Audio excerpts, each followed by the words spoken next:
Thank you, Craig, and good morning, everybody. This is the third workshop in Mexico in the last 8 days. The third presentation, one more to go. So it's a pleasure to give you a quick overview of the IPCC guidelines.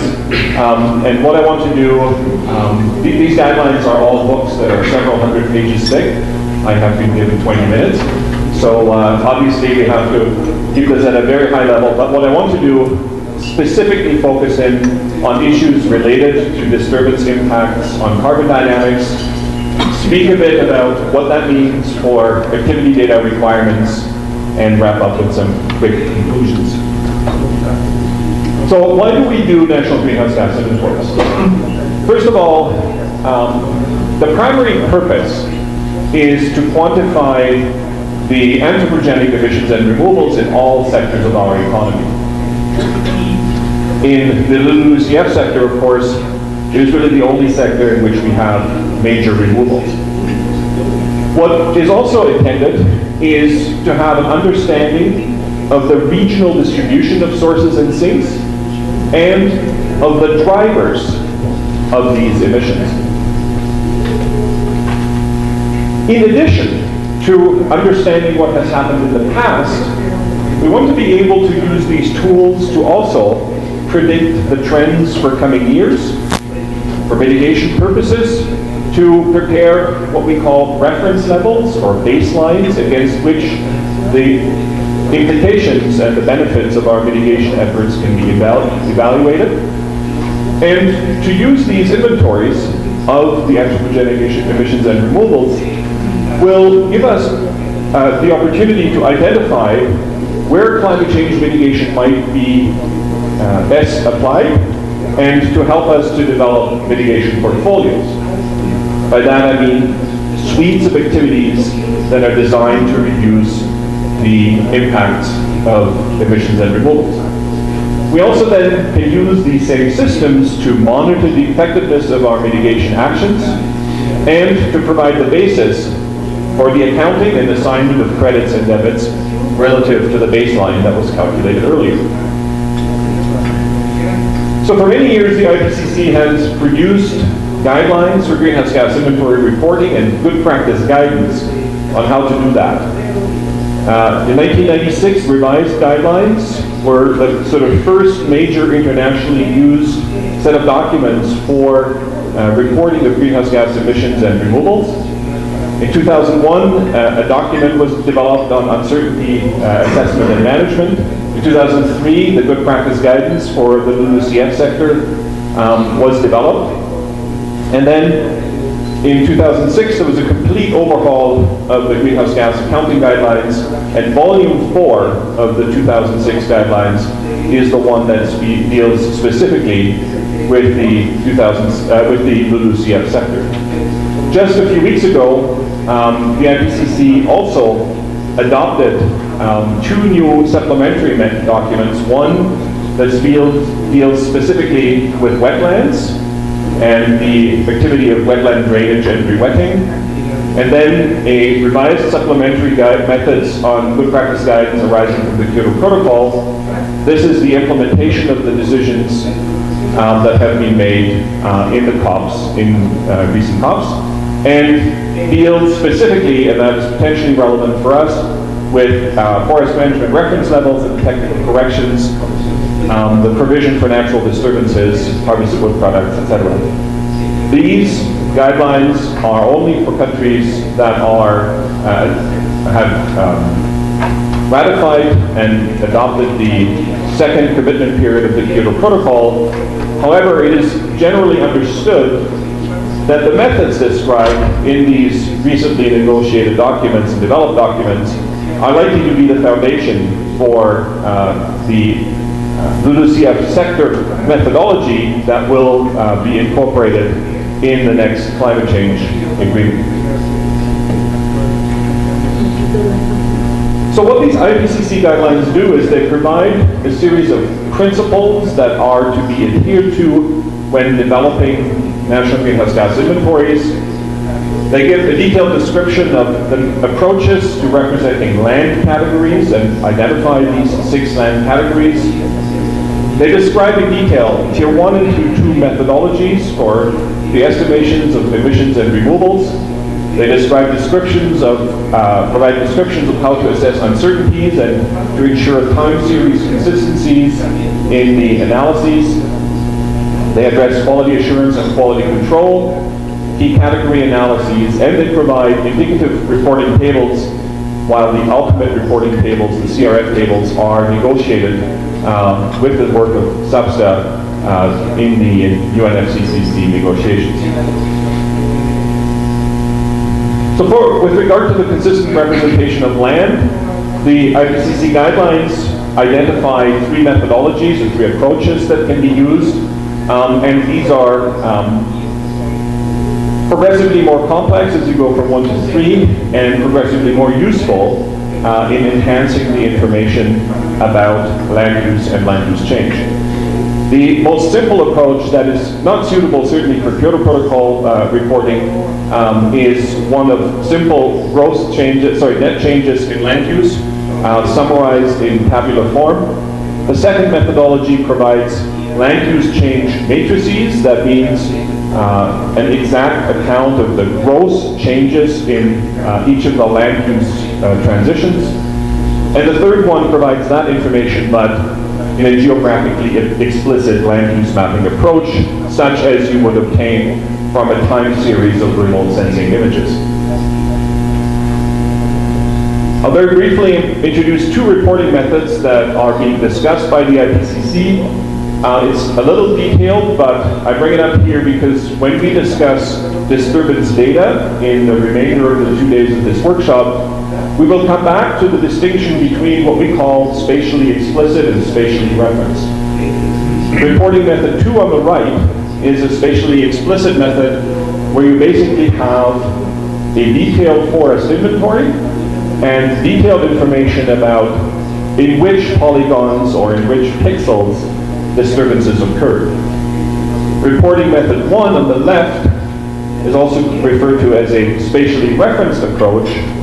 And in a spatially referenced approach, you have statistics and information about a land area, but you don't necessarily know exactly where each event occurred. So an example of a spatially explicit approach would be, for example, if you mapped fires from remote sensing products or deforestation events, and you can delineate each polygon of the events that occurred. A spatially referenced approach would be if you had from say a state level statistic, the information about how much wood was harvested or how much firewood was collected, but you don't know exactly where within your state boundaries these events occurred. And we will encounter in the discussions of the next 2 days both types of disturbance data. So the IPCC guidelines require that land is partitioned into 6 main categories: managed forest land, cropland, managed grassland, managed wetlands, settlements, and other land. Land that is not managed, unmanaged lands, are not reported. There's no need to report greenhouse gas emissions and removals on unmanaged lands, and for methodological reasons, the IPCC also keeps track of lands in transition from one category to another. So for example, deforestation could be forest land converted to cropland, or forest land converted to managed grassland. Conversely, afforestation could be cropland converted to forest land. And so the reason why the IPCC makes this distinction between lands that are within one category and lands that transition from one category to another is that these land use changes typically are associated with a period of carbon stock changes. Take the example of deforestation from forest to cropland. When you start, first of all, you remove the biomass from the forest, and secondly, you start managing the soil and the land, sometimes involving plowing or other practices that bring about a reduction in soil carbon stocks for a transition period. And in the 96 guidelines, the IPCC simply assumes that the default of this period is 20 years, And so you then are asked to keep track of the soil carbon stock reductions in the transition from forest to cropland over a 20-year period, and thereafter the assumption is that these soil carbon stocks stay level. That's for a tier 1 approach, a simplistic approach. So the IPCC asks that 5 carbon stocks in ecosystems are reported, plus a 6th carbon stock or carbon pool in harvested wood products. So 2 biomass pools, this would be live biomass above ground and below ground, where below ground are roots, fine and coarse roots. Deadwood and litter. Deadwood would be standing dead trees, woody debris, fine woody debris, and then litter is the surface foliage, small branches, and the fermented layer in the forest floor. And then the mineral or organic soil horizons are the remainder below the litter layer. And then harvested wood products, of course, are the material that is extracted from the forest that is used in houses or other consumer goods. What is important, and the big difference between the 96 guidelines and the 2003 guidelines and onward, is that from 2003 good practice guidance onwards, the methodology by the IPCC links the dynamics in deadwood, litter, and soil carbon pools directly to the dynamics of the biomass pools. So for example, if you have a hurricane, you would lose carbon in your trees, in the live biomass, because they're killed, and you would transfer it to the dead organic matter and litter pools. So for these 5 carbon pools, there's a requirement to report both stocks and stock changes for the 5 pools in annual time steps. There is a provision that under certain circumstances, a pool can be excluded from the reporting if we can demonstrate that it is not a source. It is certainly an exception. For example, if you have a cropland on which agriculture has been practiced for years and you turn it back into a forest through afforestation, you can assume that the deadwood and litter pools are initially empty and will be accumulating, and so a conservative assumption is if you don't want to invest into measuring those accumulations that you don't have to report them. There's also the need to report the entire greenhouse gas profile of our activities, and for the LULUCF sector that means we need to keep track of 2 important non-CO2 greenhouse gases, namely methane and N2O, both of which have very high global warming potentials, far higher than CO2, and therefore it is important that we keep track of these. And in our sector, this is primarily associated with fires, burning, slash burning, wildfires, but also with charcoal production. And then lastly, methodologies for how to account for harvested wood products are provided in the 2006 guidelines and the new 2013 Kyoto Protocol supplement. There are fundamentally 2 estimation methods. The default method, which calculates the carbon balance as the difference between stock gains and losses for each pool and sums it across all pools and over time. It's a methodology that can very nicely capture the interannual variability of fluxes, and it also allows us for the attribution of the cause of changes because it provides us with information about the main drivers of emissions and the composition of CO2 and non-CO2 gases. What is required to implement the default method is you need some sort of starting inventory, and then you need each year growth curves and activity data that describe gains and losses.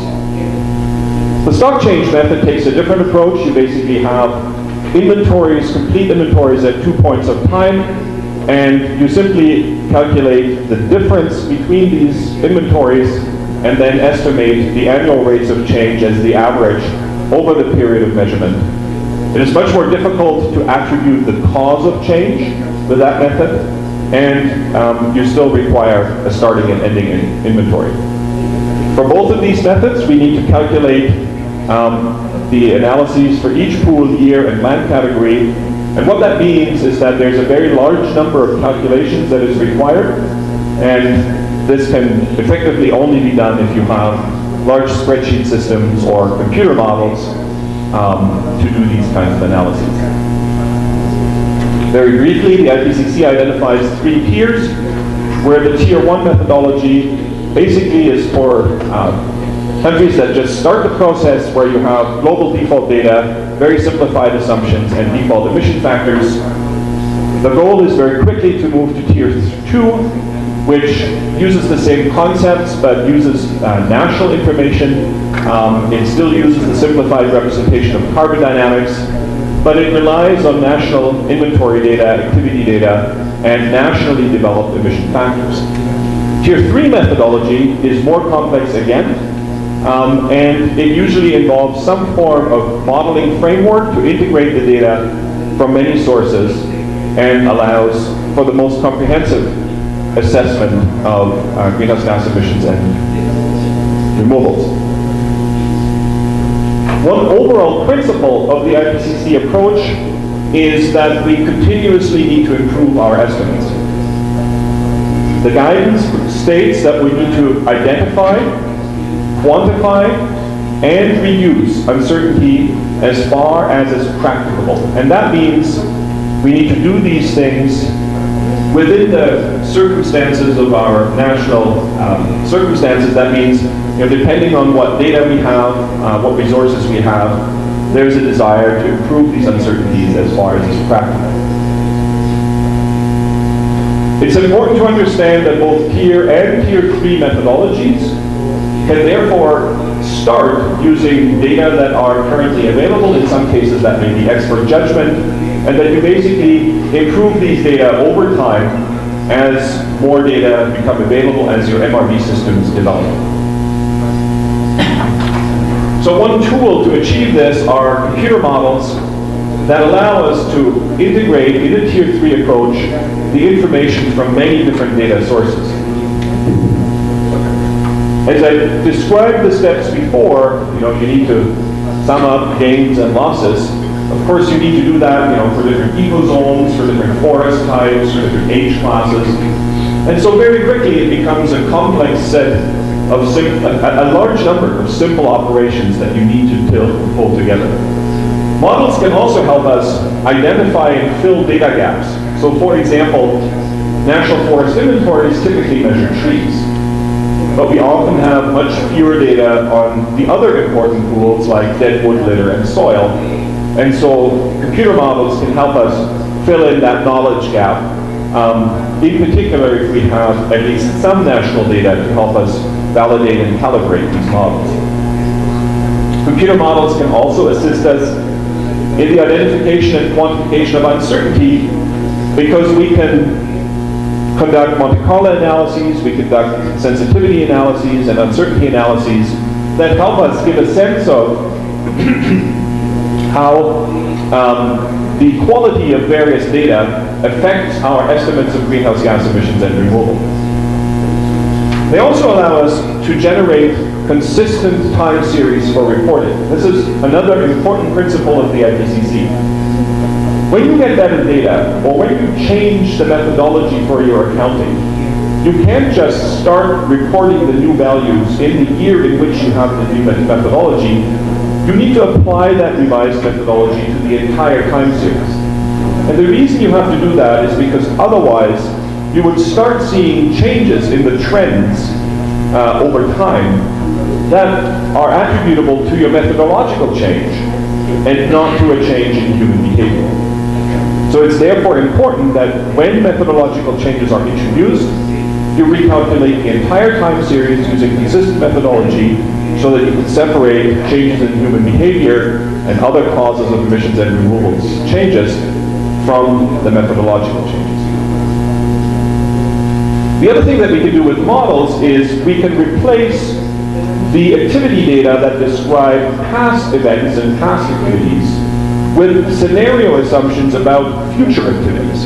And so it's very easy to transition from the reporting of past emissions and removals into projections of future emissions and removals.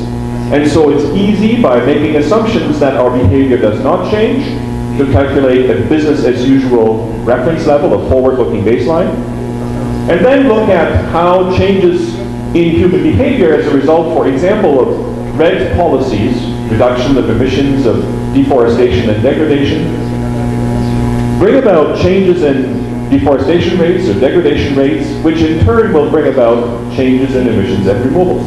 And so with models, we can very quickly analyze the impacts of alternative management scenarios and provide some policy advice on the things that might be most efficient to meet governmental emission reduction targets.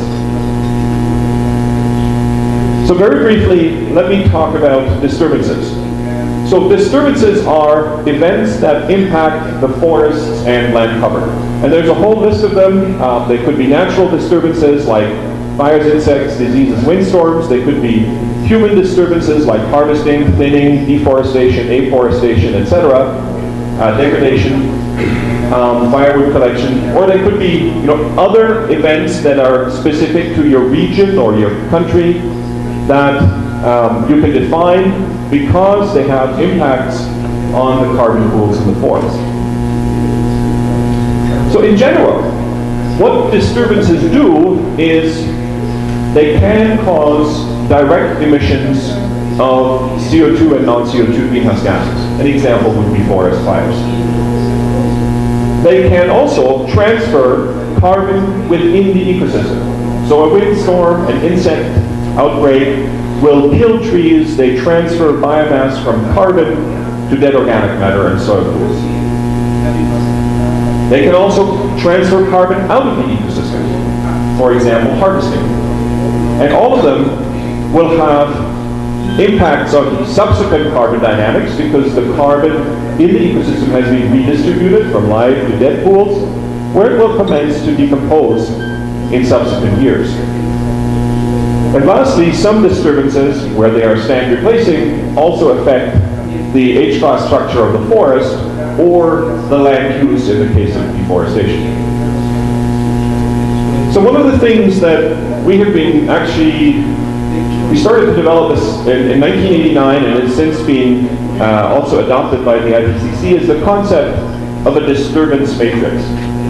The disturbance matrix is basically a very simple summary of the impacts of each disturbance type on the carbon pools in the ecosystem. It summarizes how carbon is transferred from live biomass to other pools, to the atmosphere, or the forest product cycle.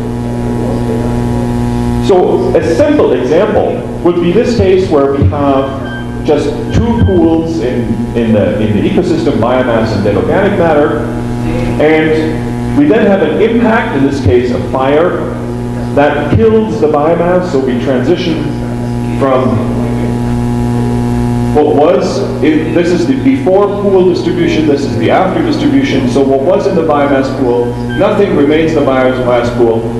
80% is added to dead organic matter pools, and the remaining 20% is released to the atmosphere. For dead organic matter, 80% remains, and 20% are transferred to the atmosphere. So you can see how you can very easily characterize the impact of different disturbance types by the way in which they redistribute carbon in the ecosystem. And if you have fires of different intensity, you can change the values, or if you have other types of disturbances, you can change the values.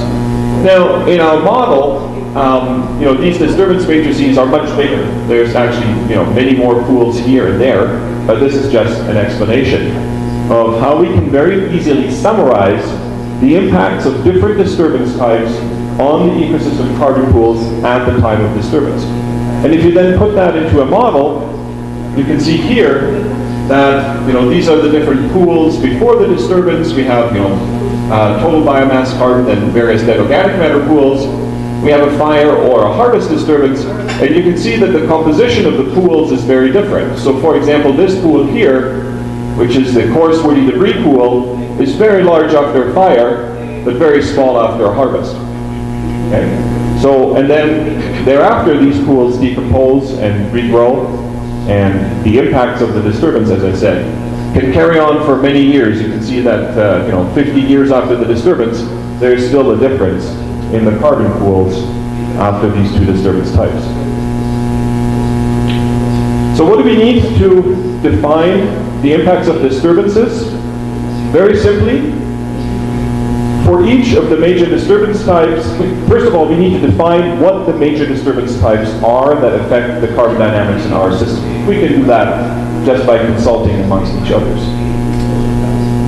We then need to know the area affected by year by each of the disturbance types. And we can get that from remote sensing analyses, from forest inventories, from statistics, etc. We need to know the impacts on carbon stocks of each disturbance type. And I just gave you an example of how we can summarize that. We can use disturbance matrices to characterize how each disturbance type impacts the forests. We need to know the rate of biomass recovery after disturbance, and using models or other methodologies, we need to have a sense of the subsequent decay of organic matter after the disturbance. So in summary, the IPCC guidelines describe available methods, approaches, and provide default data for Tier 1 and some Tier 2 methodologies. The IPCC methodology is not prescriptive. It accommodates national circumstances. They are designed, for a range of national conditions and can be implemented by Annex 1 and non-Annex 1 countries. An important principle is that there is an expectation that you improve your inventory approach over time and to reduce uncertainties as far as is practicable. These guidelines provide information about a wide range of additional topics that are important: uncertainty assessment, quality assurance, quality control, verification, documentation. We don't have time to go into all that, but I remind you that preparing national greenhouse gas inventories is not just compiling data and reporting. There are a lot of additional steps that you need to implement. For the purposes of this workshops, natural and human-induced disturbances are important because they are major causes of emissions and subsequent removals. They're often the main drivers of interannual variability. And, as I outlined briefly, the main data requirements focus on the area disturbed by year and disturbance type, the impacts of each disturbance type as summarized in disturbance matrices, and the rate of recovery. Thank you very much.